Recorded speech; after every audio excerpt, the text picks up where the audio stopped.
Is this a serious? No, it's a complete piss take. I'm gonna pacify too many. I know, but f them. I don't want you to be no slave. Just a wee f***ing scoot, Sean. Looks good. Hi, everybody. Sammy here from Photo Booth Marketing, and today I'm going to be doing a guide on how to survive photo booth Facebook groups. I had to tell you who I was there in case you didn't recognize this. You don't look like a prick at all. Don't know why I have a f***ing hip. Measuring people to f***ing death in Facebook groups. We don't give this many f***s online. So instead of needing the PPE, safety gear, all you need is our advice, and we'll show you how to navigate the minefield that is photo booth Facebook groups. But before we give the survival guide for a free, jerk-free photo booth experience with lovely friendly people, feel free to check out our website, which is photoboothmarketing.com. Now, we own several Facebook groups, so we're pretty well qualified in being able to help people navigate the minefield that is dealing with photo booth Facebook groups. The number one thing to get right before you delve into photo booth Facebook groups is get your mindset right, okay? The majority of people are inherently good and kind and helpful. These groups are full of these type of people. They're awesome, but also there's always going to be a few dicks. It's probably a man. He's got a tiny f***ing penis. He's mad at the world. He goes online for shits and giggles to poke fun at people and leave asshole comments. Take some tips out of the big PBM don't give a f*** handbook, and that is, don't let dicks that you don't know on the internet ruin your day, especially people that you don't have a relationship with. F***ing laugh at them and just keep doing what you're doing. So just approach it like we approach things. Don't ever tell us if we do something that you don't like, because if I get any hint that you don't f***ing like it, be prepared for a whole lot more of it. There'll be a dump truck slowly reversing towards your front door with a full load of it. You'll be sitting watching TV going, what the f*** is that beeping sound? And you'll go outside and it's a PBM dump truck reversing onto your front lawn to tip a full load or whatever it is you don't f***ing like. If the worst thing to happen to somebody today is I say shit or f*** on camera, or I make a YouTube video that talks about something that you don't f***ing like, if I've ruined your day, I am perfectly happy to be that guy, because the reality is you don't f***ing have any real problems. You know, there's people looking out of hospital windows taking their last f***ing breath today. You know, so it's just, everybody needs to get a little bit of perspective. Like somebody will come up to you in PVX and what the f*** is that about? English, bang. Personally, I think it's a real shame that some of the ladies have created their own Facebook groups. As a father of 4 young daughters, I am all about the empowerment of women, and you're not going to get away with being rude to women in any of the groups that we run. It's not happening, not in my watch. So if you want to keep surviving the photo booth Facebook group that you have just joined, using the search bar is going to be a big one. Just make the sin of asking something and then having 10 comments directing you back to the search function. It doesn't matter that you didn't know about it. You will get no forgiveness for that. You will get fucking roasted if you dare to ask a question that's already been asked before. How fucking dare you come into this fucking group and ask fucking questions about photo booth shit? You can't expect to come in here and everybody else be tolerant of somebody new, because that's not gonna fucking happen. Welcome to the group. Do feel free to fucking ask, but if you do fucking ask, you better have covered that search function first. Again, ignore these pricks. You go ahead, you ask your question. There are plenty of people that remember what it was like to be new and didn't fucking know it all and turned to Facebook and other things to get information to help them out with their business. The next thing that you need to be aware of in these Facebook groups is any question you ask, a legitimate asshole answer will always be, have you checked your business plan?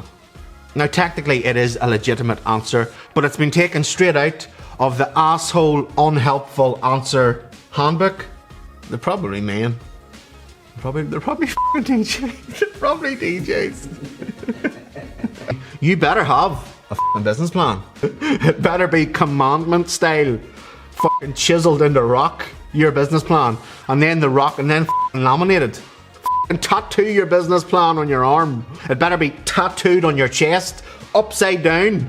So if you need to reference it at any point, you can just start fucking reading it off your belly. I'm here to help you guys out. I'm going to share with you my business plan. Now, I created this about 6 years ago, so it might be slightly out of date, and I don't have a PDF version of it that I can share with you, but you could probably just screenshot the video as I go through it here. It was pretty extensive, and it did take me a while, but don't let that put you off. Now, it's not perfect.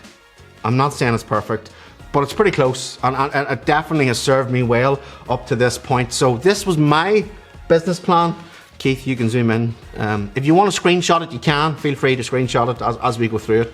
I've got a sun here, and it says my business plan. There's a wee flower, and there's grass. There's a wee bit of grass at the bottom. It was the summertime when I did this, so it kind of made the theme work. So now we have, this is my SWOT analysis page. It's just, I want to make more money, and then to help envision that, I just put a little dollar sign.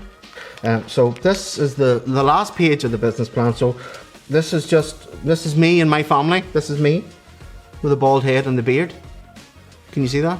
This is me, the bald head and the beard. And then this is my wife, Emily, here, curly hair, nice yellow dress. This is my eldest daughter, Ellie, and this is Ilara and Lainey. And what's my other daughter called? Kelsey. My dog, Coda. She's had a bit of a steamy shit beside the tree there. Ursula signed this off. Actually, she had a look at it and flicked through it and went, "Yep, Sammy, that's a great job." No amendments, just laminate that to shit hot. So the takeaway is, if you ever come across the check your business plan answer, just ignore that. Just block that out. It didn't happen, and there'll be lots of other people that are willing to help you in the comments. So next up is DSLR versus iPad debates. This topic is a minefield. Take my advice. This is definitely one time when you should just use the search function and read the hundreds of previous posts where people are all bitching and fighting about iPad versus DSLR. We have both DSLR booths and iPad booths. Both are great for different things. We don't sit in the studio and argue with each other over which one we're going to take out. We take the booth that's most suited to the job we've either pitched or been hired to do. If you ever find yourself lonely or you need some attention, a surefire way to do this would be to start a price thread post. Just Google your local area, find somebody that charges less than you, and then put a rant of a post in the Facebook group saying about how they're undercutting you and you don't know how they make any money, and then you'll definitely get at least 60 or 80 comments. Just pull the pin on the grenade and roll it into the group. People love f***ing complaining. Negativity always kind of wins over positivity. A price thread, it's also one of the most original posts that you can make. I mean, nobody's ever did this before. So if you want to sort of break new ground with amazing group threads, you should definitely put a price thread post. And lastly, one really important thing we need to talk about is this motherfucker. This, if you don't know, this is Tony Carias. Tony's favourite pastime is digging holes and taking souls. So he's like a coiled cobra. That fucker strike you from anywhere. You not even see it coming. If you get bit, you're probably gonna die. He's a prick on the internet. He's not a prick, that's not fair. The thing about Tony is, it would be fair to say the majority of time what he's saying is right, but he probably could have worded it better. And the best thing is, he is the loveliest man. He's tall, he's handsome. I don't know why I said that, that's not really that relevant. If you're in a Facebook group that Tony's in, unbeknownst to you, you've already took a shit ticket and you're waiting in line at some point for him to f***ing strike. You know, you don't realise that you took the shit ticket upon entry to the Facebook group, but if you check the members list and Tony's in it, sooner or later the possibility of you having to cash that shit ticket in, it's going to be high. If you ever ask any questions and Tony blesses you with 10 seconds of his time to write you a comment, rest assured his main focus is to help. It mightn't always be the answer that you want. Tony's brain has been wired a little differently, where the filter option has been removed. I encourage everybody, if they see him at PBX, please go up and start a conversation with him. It will blow your mind when you realise how his internet persona has got absolutely nothing to do with his real persona. And disclaimer, if you're watching this, I'm not blasting Tony. Me and Tony have a great relationship. We're friends. We go out for dinner in Vegas. So if you're watching this, he's already seen this and approved it. So now that we went and bought these props, especially for this video, I'm gonna go and do some sort of role play with my wife. See you later. And I just wanna make love to you.